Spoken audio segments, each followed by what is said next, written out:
Hey everybody, so we're doing moves of the week per request you guys, the viewers.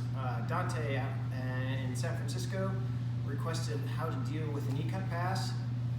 Knee cut passing is kind of our bread and butter here, so we're gonna go over that. I got JD here, he is out from behind the camera. My lovely wife is behind the camera this week, so he's gonna be the dummy this week. You ready, dummy? Yes, sir. Okay. So, I'm gonna show reverse side first on what to do with your legs, and then we're gonna flip it around and show the actual technique.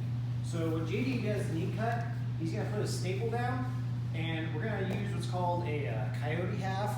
Lucas Leish is very famous for using this half guard. So as soon as I feel my partner start to knee cut pass, I wanna lock my legs up. And when I do, my knee needs to go underneath his butt as a wedge. So my top leg comes down and it goes over top of his ankle and it locks. All right? I don't go this way. I need to have my top leg lock behind my bottom foot and clamp down in place. So if JD tries to pull his leg out, he can't. All right? Even if he tries to point his toes and pull, his heel gets in the way. If I were to switch my feet though, and he tries to pull, the gap is wider this way. Okay, the triangle that my legs create is wider this way than it is this way. My knees would be actually easier to pinch down this way as opposed to this way. Okay? So, when it comes to technique, JD starts his knee cut pass, he gets his underhook like he's supposed to, his head is down, next to my ear. I need to create space. So when I do, my top arm comes in and starts to frame and create space between me and JD. I frame, and I start to swim my bottom arm in, I press him away, and I swim this arm in and I regain my underhook.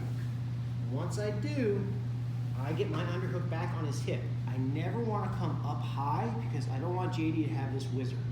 Okay? If he does, and JD is a very good wrestler, he's just going to crank down on my shoulder, and I'm not going to go anywhere. So I always, always, always want to go to the hip. Now, what I want to do is I want to come up onto my knees. So what I do, I bring my arm up and I swim. Okay?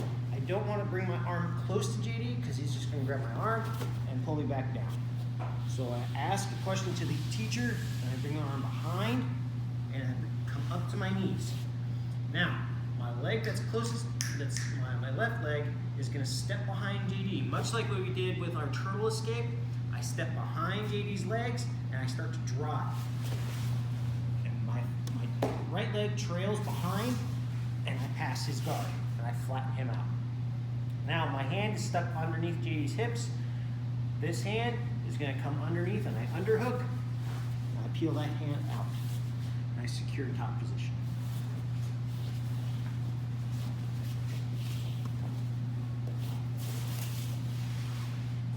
So he starts the knee cut pass, he gets his underhook, I need to frame right away and get my underhook back.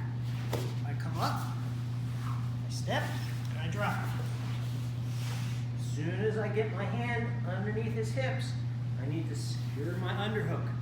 I gotta get this hand out. So when I do, I kind of drive JD forward towards my underhook so I can get my hand out. My hands gable grip together. I start my shoulder pressure low towards JD's sternum, and I bring my shoulder up until I find his chin, and then I bring my shoulder to my thumb. So I have nice heavy shoulder pressure down.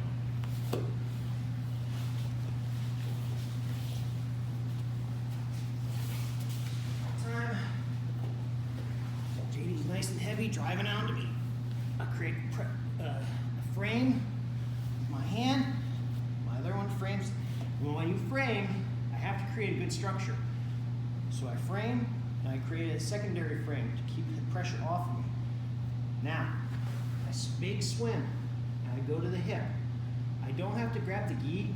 Just because they're wearing one doesn't mean you have to grab it. So I grab, ask a question, and I bring my elbow behind me.